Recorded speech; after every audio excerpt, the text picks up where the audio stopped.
Jonas, you look terrible. Do you always scream yourself awake? Do you always make condescending remarks about your roommates after they just woke up from an unending nightmare?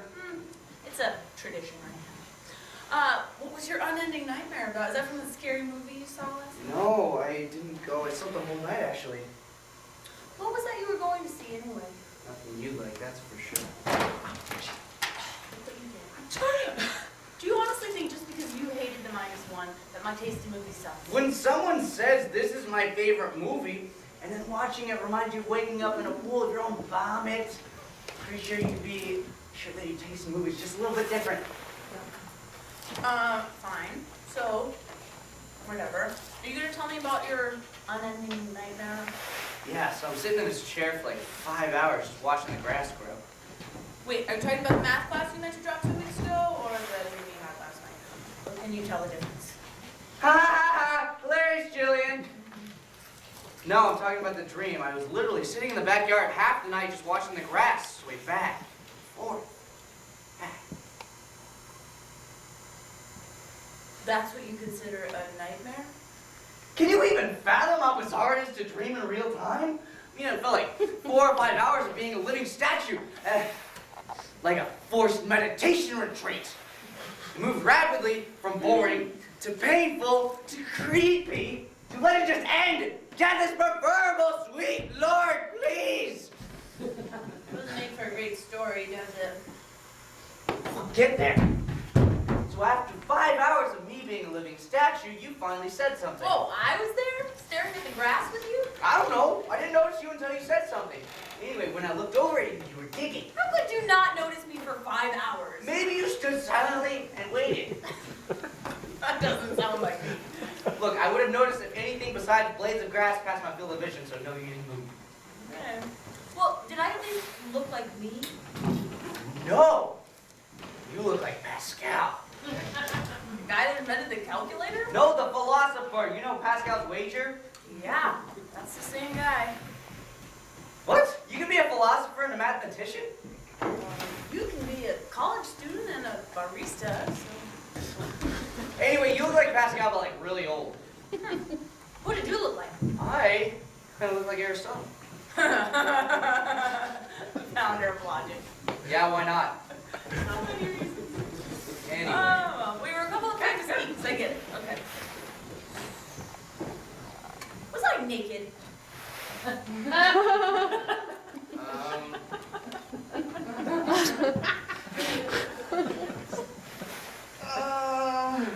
Naked.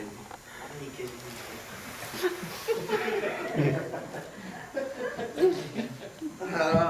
Naked.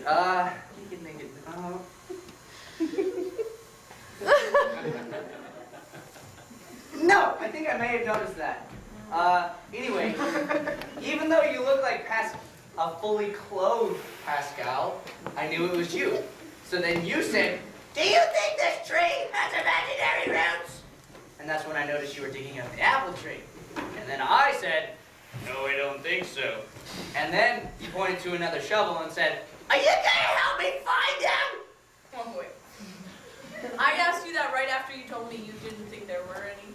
Yeah. So then you pointed to another shovel, and then I said, "Okay," and started digging with you. And then we dug for a few hours because it's this big tree. Well, you mean like for real few hours, like when you were staring at the grass? No, this is more like a montage you see in a bad movie. Oh, back to my taste in movies. You and I and everyone else we know knows that you have bad taste in movies. What if I think my bad taste is good taste? Well, you're entitled to that, I suppose, but it doesn't change the fact that you have bad taste. Do you have any evidence for these accusations? Exhibit A! That horrible movie that you force-fed me. -1. More like the minus fun, because it sucked the fun out of my night. Anyway, there's a 15-minute scene completely silent of people doing math equations on a chalkboard. Does that remind you of any dreams you've had recently? Whoa, lady, that's different. Someone deliberately directs a movie like that. No one is in control of a dream. Okay, fine. So after the montage? Yeah, so then after the montage, you finally pulled something out of the ground. Well, what out? I don't know, really. You held it out to me and said, "This is it!" So if I showed it to you, what did it look like? It was weird. I looked directly at it, but I didn't see anything. Are you sure I was holding something? Absolutely.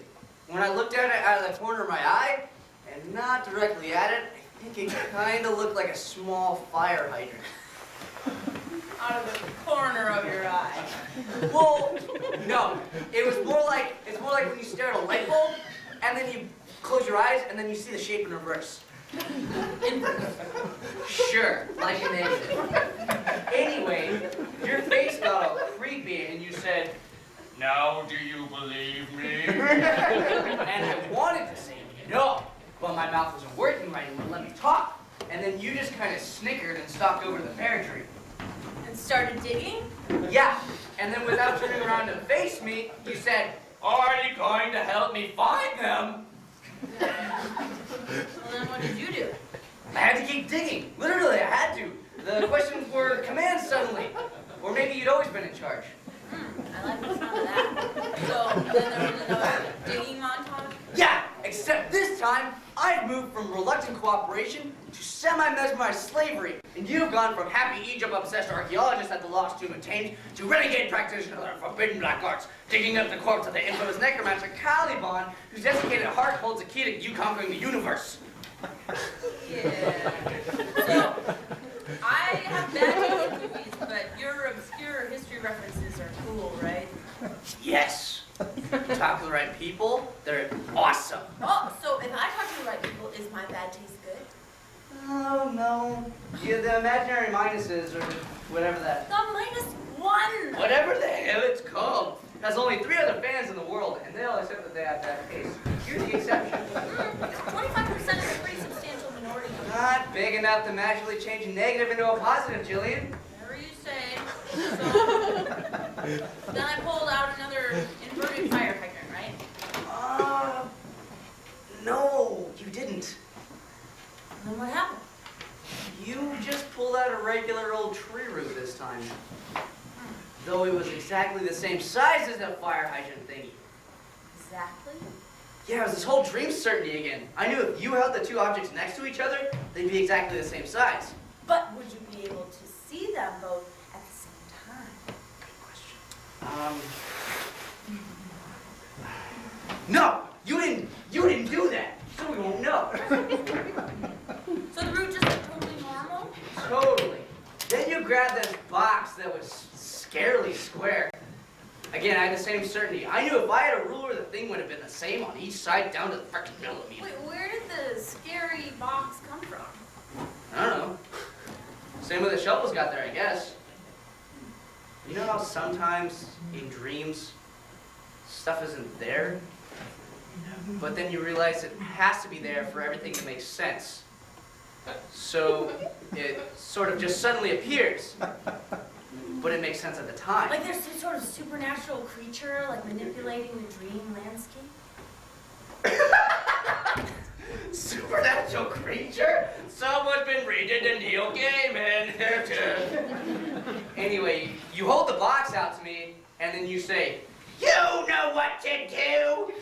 And then you grinned like some kind of crazy treasure hunter who found an X on top of another X that marked the hell out of that spat. So did you know what to do? Yeah, but I can't remember now what it was. But when you handed me the box, it was like, the last part of my free will to resist you was gone. And no, it was more like I couldn't even conceive of not doing what you told me. It wasn't even an option. And I knew exactly what to do. Or I became you.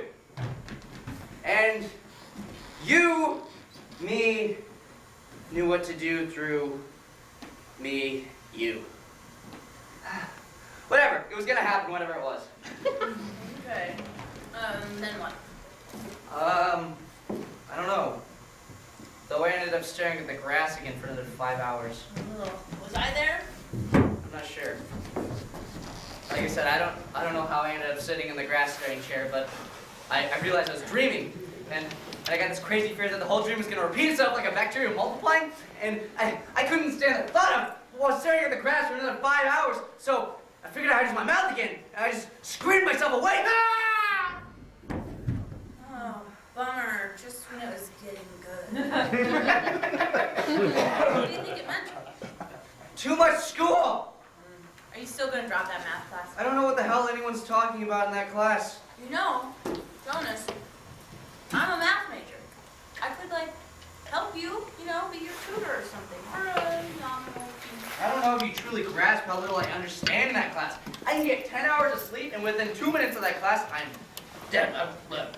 You'd be surprised. Haven't you ever had a sudden breakthrough experience, you know, like a eureka moment? No, that sounds painful. Not if you do it right. Okay, you know, sometimes we don't think we understand something, but it is coming together in our subconscious. You know the story of Archimedes, right? Wait, yeah? That's the owl from The Sword and the Stone. Hell yeah, I know that owl. That owl's a bitch. Yeah, he was. But I was talking about Archimedes, the most famous mathematician of the ancient world. Oh, that's why I've never heard of him. Because he's a mathematician. Okay. Anyway, Archimedes gets this job from the king. The king has gotten this golden crown that he thinks is a fake, but he really likes the crown, so he doesn't want anyone to tear it apart or anything. He just wants someone to tell him whether it's pure gold or if it's like silver or something, so he gives it to Archimedes. Who then gives it to Merlin, because Merlin's a wizard, and he knows about alchemy. No, this isn't a fairy tale. So what Archimedes does is he draws up all these diagrams and theories and everything, but he can't really wrap his head around it. So he thinks so hard on it, he even starts to dream about it. Oh, you're saying this crown problem's like my math class. Yeah, huh? Oh, Okay, so one day he's thinking about it, and he decides to take a break and take a bath, and he notices that when... wait, he hasn't taken a bath this entire time? That is not the point. Is this a common thing with you mathematicians? Oh, please, you're gonna seriously accuse me of not bathing enough? Me, the one girl in a house full of 12 disgusting boys who imagine themselves men. Please. I am a man. Real men use soap. Do you want me to finish the story? Yeah. Okay, so Archimedes notices that his body is displacing a certain amount of water, that is the water level. He hasn't noticed this before. I'm not sure if he's qualified to be math. Did you hear that? No. Is that Pascal? Aristotle's in our living room! That's you! What? And they had knives with them. Oh, shit!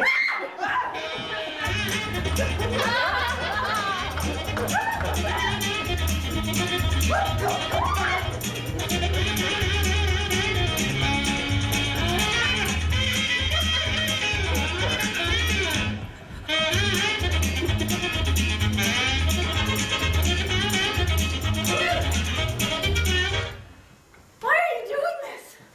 Because all stories need an end.